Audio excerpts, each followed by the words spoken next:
Hello dear students, welcome to Microtek channel. तो आज के वीडियो में हम यहाँ पर डिस्कशन करेंगे about the numericals on communication system. Amplitude modulator से रिलेटेड आपके न्यूमेरिकल्स होंगे। यहाँ पर क्वेश्चन नंबर 21 है इस वीडियो में। वो कह रहा है carrier frequency of 1 megahertz. Carrier frequency 1 megahertz है, मीन्स एफसी 1 मेगाहर्ट्ज है with the peak voltage of 20 volt. यहाँ पर पीक वोल्टेज कितना है? देखिए यहाँ पर कैरियर फ्रिक्वेंसी दे रहा है, वो कैरियर फ्रिक्वेंसी क्वेश्चन में दे रहा है कि 1 मेगाहर्ट्ज है और वोल्टेज कितना है इसका? कैरियर का वोल्टेज बीसी कितना है? 20 volt. Is use to modulate a signal of frequency. कोई सिग्नल है उसकी फ्रिक्वेंसी है 1 किलोहर्ट्ज, उसके साथ मॉड्यूलेट होता है with peak voltage of 10 volt. Means यहाँ पर मॉड्यूलेटिंग सिग्नल का वोल्टेज दिया है, मॉड्यूलेटिंग फ्रिक्वेंसी, कैरियर फ्रिक्वेंसी और कैरियर का वोल्टेज। मीन्स यहाँ पर क्या क्या दिया है? यहाँ पर 4 चीजें दी गई हैं, एक ए गिवन है और एक ए गिवन है। क्लियर है? तो पहले हम क्वेश्चन को पढ़ते हैं और गिवन लिख देते हैं। गिवन में कितना लिखा है उसने? एफ सी, कैरियर फ्रिक्वेंसी कह रहा है वो यहाँ पर, इसलिए F C equal to 1 megahertz. 1 megahertz को कितना लिख सकते हैं आप? ध्यान दीजिए, 1 मेगाहर्ट्ज को लिख सकते हैं 1 into 10 to the power 6 hertz. Mega का मतलब इसको लिख सकते हैं 10 to the power 3 into 10 to the power 3 hertz, और 10 टू दी पावर 3 को आप लिख सकते हैं किलो। तो ये एफ सी इक्वल टू आपका आ जाएगा 1000 किलो हर्ट्ज। इतनी फ्रिक्वेंसी आ गई। और यहाँ पर वोल्टेज दिया है कैरियर का वोल्टेज दिया है 20 वोल्ट। बीसी इक्वल टू दिया है उसने 20 वोल्ट। और यहाँ पर एफएम दिया है, एफएम मॉड्यूलेटिंग फ्रिक्वेंसी जिसके साथ मॉड्यूलेट हो रहा है कितना? 1 किलो हर्ट्ज। और बीसी की वैल्यू, बीएम की वैल्यू मॉड्यूलेटिंग सिग्नल का एम्पलीट्यूड बता रहा है 10 वोल्ट। अब उसने 4 क्वेश्चन आपसे पूछे हुए हैं, 4 क्वेश्चन पूछे हैं। ए पार्ट में कह रहा है म्यू को समझना होगा। म्यू क्या होता है? Mu equal to question mark है। म्यू को हम मॉड्यूलेशन इंडेक्स बोलते हैं। मॉड्यूलेशन इंडेक्स को हम एम से इंडिकेट करते हैं, एम से इंडिकेट करते हैं। तो म्यू इक्वल टू पूछा है, फॉर्मूला होता है mu equal to B M upon B C. Clear है? तो mu equal to B M upon B C की वैल्यू यदि हम पुट कर देते हैं, यहाँ पर B M upon B C put करते हैं तो बी एम की वैल्यू देखिए, बी एम की वैल्यू 10 वोल्ट है और बी सी की वैल्यू 20 वोल्ट है। तो ये आ जाएगा आपका कितना आ जाएगा यहाँ पर?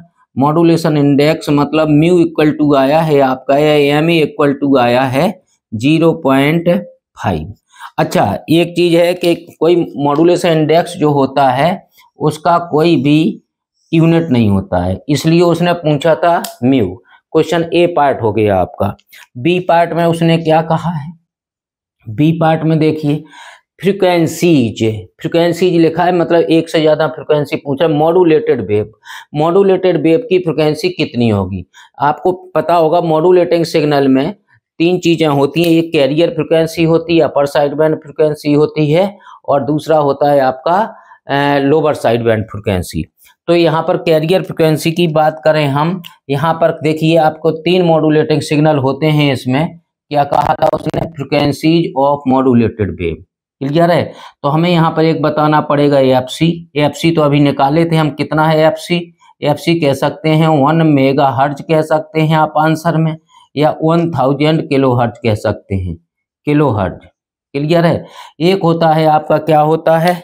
F upper side band. देखिए एक होता है F upper side band frequency और दूसरा होता है lower side, F lower side band frequency. F upper side band frequency का फॉर्मूला होता है F C plus F M, और इसका होता है एफ लोअर साइड में F C minus F M. तो F C plus F M कितना है आपका? देखिए एफ सी की वैल्यू है 1000 किलो हर्ट्ज, 1000 किलो हर्ट्ज, और एफ एम की वैल्यू है 1 किलो हर्ट्ज। क्लियर है? तो यहाँ पर एफ है अपर साइड बैंड फ्रिक्वेंसी आ गई आपकी 1001 किलो हर्ट्ज। ये आपका आंसर आ गया है, 1001 किलो हर्ट्ज एक आंसर आ गया है। बहुत ही सिंपल सा क्वेश्चन है। F lower side band frequency कितनी आएगी, F lower side band frequency कितनी आएगी, मौखिक ही आ रहा है वैसे तो कितना 9900 किलो हर्ट्ज आएगा इसका आंसर। कैसे आएगा, 1000 में से 1 चला गया, F C minus F M, तो यहाँ होगा 1000 kilo hertz minus 1 kilo hertz. Clear है, तो यहाँ पर इतना आ जाएगा। तो ये आपके 2 आंसर आ गए। बहुत ही सिंपल सा क्वेश्चन था ये। क्लियर है, अपर side band frequency, lower side band frequency और कैरियर फ्रिक्वेंसी, 3 सिग्नल बताने चाहिए थे यहाँ आपको। तो ये एफसी पता हो गया। सेकंड पार्ट में कह रहा बैंडविड्थ, ये कौन सा, अब आपको करना है सी पार्ट। सी पार्ट में कह रहा था बैंडविड्थ बताइए। बैंडविड्थ इक्वल टू कितना होता है, bandwidth equal to amplitude modulated wave का 2FM होता है। यहाँ पर सभी फॉर्मूला लिखे हुए हैं। बैंडविड्थ इक्वल टू सब कुछ लिखा हुआ है यहाँ पर। बैंडविड्थ कितना होता है, बैंडविड्थ इक्वल टू 2FM। तो 2FM का मतलब कितना है भाई, देखिए 2 इंटू FM कितना दिया था, FM देखिए वहां से 1 किलो हर्ज, 1 किलो हर्ज, इसलिए आंसर कितना आ गया आपका। नेक्स्ट है bandwidth equal to 2 kilo hertz, आपका आंसर आ गया भाई। Bandwidth equal to 2 kilo hertz भी आपका आंसर आ गया। ठीक है भाई, 3 आंसर ये आ गए हैं। अच्छा, इसके बाद आपका बचा सेक्शन डी। सेक्शन डी में कह रहा था कौन सा, ट्रांसमिशन इफिशिएंसी। ट्रांसमिशन इफिशिएंसी को हम मीटर से इंडिकेट करते हैं और ये हकीकत में ये परसेंटेज में निकाली जाती है।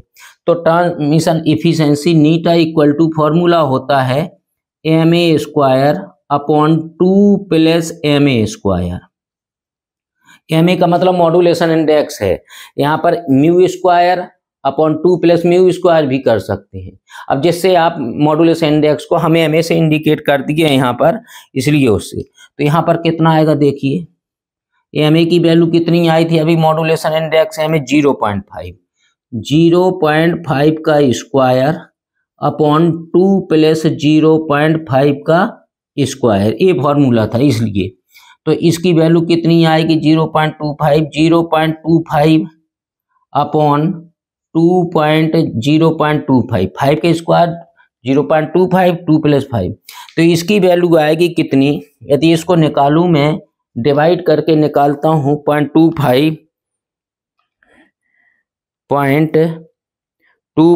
अपॉन 2.25 इक्वल टू 0.01111 आ रहा है। इसकी इफिशिएंसी की वैल्यू बेसिकली निकाला जाता है परसेंट में। नीटा यदि परसेंटेज में निकालें नीटा तो 100 का गुणा हो जाएगा, तो 1.11 आपकी इफिशिएंसी नीटा की वैल्यू आ जाएगी। इफिशिएंसी नीटा की वैल्यू कितनी आएगी 1.11, ये आपका आंसर आ गया। तो ये क्वेश्चन नंबर 21 था हमारा, सॉल्व हो गया, बहुत सिंपल सा क्वेश्चन था। इसके बाद आते हैं हम 21 क्वेश्चन नंबर, कौन सा, क्वेश्चन नंबर 21। क्वेश्चन नंबर 21 में देखते हैं क्या है। देखिए क्या कह रहे हैं वो, करंट से रिलेटेड न्यूमेरिकल लग रहा है। द एंटीना करंट, ध्यान समझिए, एंटीना की antenna current of an AM transmitter, means amplitude modulated wave है, उसके जो ट्रांसमिट किया हमने AM ट्रांसमीटर ने, वो उसकी करंट कितनी है 8 एम्पियर दे रहा। When only the carrier is sent, जब कैरियर से भेजी जा रही है, मतलब गिवन में वो कह रहा है कि एंटीना की करंट है IC, carrier current IC equal to 8 ampere दे रहा है। वो आगे कह रहा है क्वेश्चन में, बट इंक्रीज, मतलब कैरियर पावर क्या हो जाती, इंक्रीज हो जाती, कितनी 8.21। कब इंक्रीज होते 8.91 एम्पियर, ये 8 थी, 8 से बढ़ गई है 8.93 एम्पियर हो गई। कब की बात है, when the carrier is modulated by single sine wave, ये कोई साइन वेव है उससे मॉड्यूलेटेड हो जाती है, तो उसकी करंट कितनी हो जाती है, मतलब कैरियर की करंट अब उसने दी है IT टोटल करंट दे दी है, ट्रांसमिटिंग करंट कितना 8.93 एम्पियर, इतना गिवन है आपको। क्लियर है, फाइंड द परसेंटेज मॉड्यूलेशन। अब वो कह रहा है परसेंटेज मॉड्यूलेशन निकालो, तो परसेंटेज मॉड्यूलेशन कैसे निकलेगा, देखिए परसेंटेज मॉड्यूलेशन निकालना है आपको, और परसेंटेज मॉड्यूलेशन सही कहें तो आपका मॉड्यूलेशन इंडेक्स होता है। परसेंटेज में निकाल दें अगर मॉड्यूलेशन इंडेक्स, तो परसेंटेज मॉड्यूलेशन निकाला जाता है। तो परसेंटेज मॉड्यूलेशन इंडेक्स हम निकालेंगे। तो एम ए, यहाँ एक फॉर्मूला याद होना चाहिए कि आईटी और आईसी और मॉड्यूलेशन इंडेक्स के बीच में फॉर्मूला डायरेक्ट याद होना चाहिए। आपका होता है एम ए इक्वल टू कितना, एम ए इक्वल टू होता है अंडर रूट के अंदर, देखिए ये फॉर्मूला यहाँ पर लिखा हुआ है। यदि हमें इसके बीच में निकालना है रिलेशन, ए वाला फॉर्मूला, 8 नंबर वाला फॉर्मूला ए लगेगा। एम ए इक्वल टू कितना, अंडर रूट 2, एम ए की वैल्यू है under root 2 I T upon I C का स्क्वायर होगा, आई टी अपॉन आई सी का स्क्वायर -1, और ये ब्रैकेट में बंद होगा। यहाँ पर 2 बाहर लिखा हुआ है हमने, इतना है मॉड्यूलेशन इंडेक्स। और मॉड्यूलेशन इंडेक्स को ही हम क्या बोलते हैं, परसेंटेज मॉड्यूलेशन। क्लियर है। तो इसकी वैल्यू अगर मैं रखूं यहाँ पर तो कितना आएगा, इसकी वैल्यू अगर रखना चाहें तो आएगा अंडर रूट के अंदर 2, आई टी की वैल्यू है 8.93, आई टी अपॉन आई सी का स्क्वायर होगा यहाँ पर, ठीक है, अपॉन 8 का स्क्वायर, ये बनेगा आपका, और -1 और ब्रैकेट बंद, इतना बनेगा भाई। अगर इसको कैलकुलेट करते हैं आप, तो इसका कैलकुलेटर से कैलकुलेट करेंगे, तो इसका कैलकुलेटर क्या करें, इसकी फाइनल वैल्यू अगर मैं लिखना चाहूँ कैलकुलेशन के बाद, एम ए की वैल्यू आती होगी आपकी कितनी, इसमें एम ए की वैल्यू आएगी इसमें 0.701, एम ए की वैल्यू इतनी आएगी एम ए।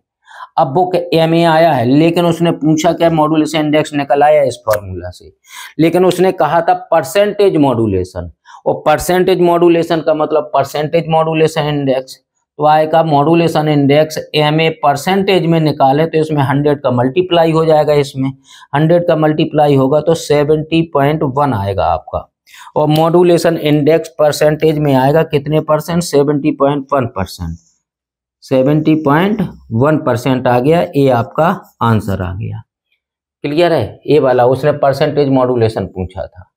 अब वो कह रहा है डिटरमाइन द एंटीना करंट, अब एंटीना करंट फिर से पूछ रहा है वो, मतलब एंटीना की करंट का मतलब अब फिर से पूछ रहा है एंटीना कितनी करंट भेजी, when the percentage of modulation changes to 0.8, मतलब यदि मॉड्यूलेशन इंडेक्स है पहले कितना था 0.7, अब वो कह रहा है कितना है, percentage of modulation changes to 0.8, यदि ये 0.8 हो जाता है, मतलब परसेंटेज ऑफ मॉड्यूलेशन 0.8 हो जाता है, तो इसका निकालना है आपको क्या इसे निकालना है आपको एंटीना की करंट।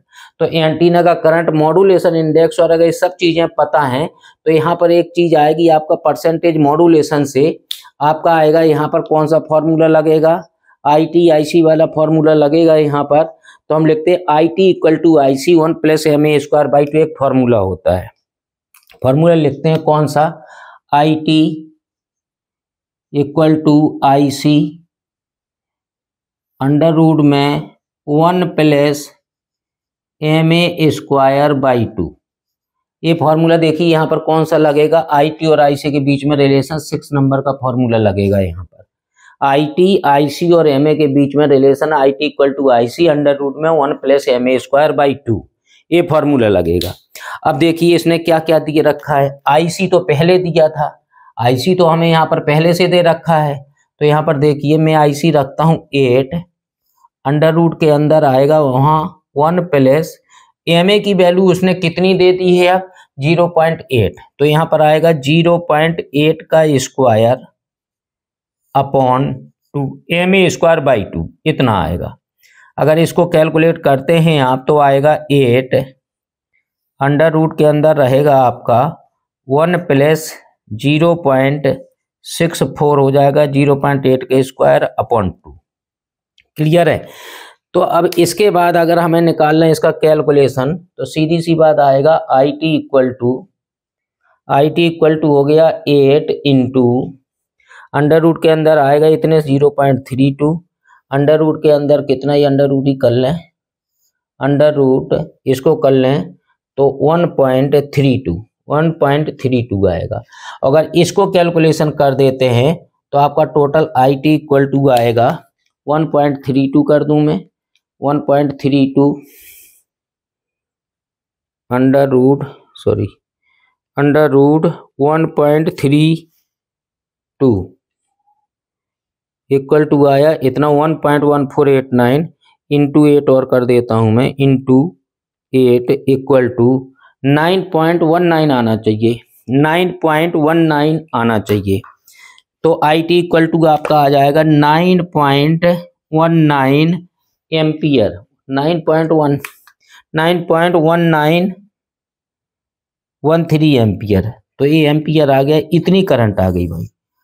क्लियर है? ये आपका क्या आ गया, ये आपका आंसर आ गया। तो ये आपका क्वेश्चन सॉल्व हो गया है, ये वाला भी। तो ये बहुत छोटे से क्वेश्चन थे, 2 क्वेश्चन थे। यदि आपको फॉर्मूला याद है तो बहुत सिंपल न्यूमेरिकल होता है। इसके बाद आएंगे इससे टफ क्वेश्चन आएंगे थोड़ी सी नेक्स्ट वीडियो में। तो अगर वीडियो अच्छा लगे लाइक शेयर सब्सक्राइब करो। Okay, thank you.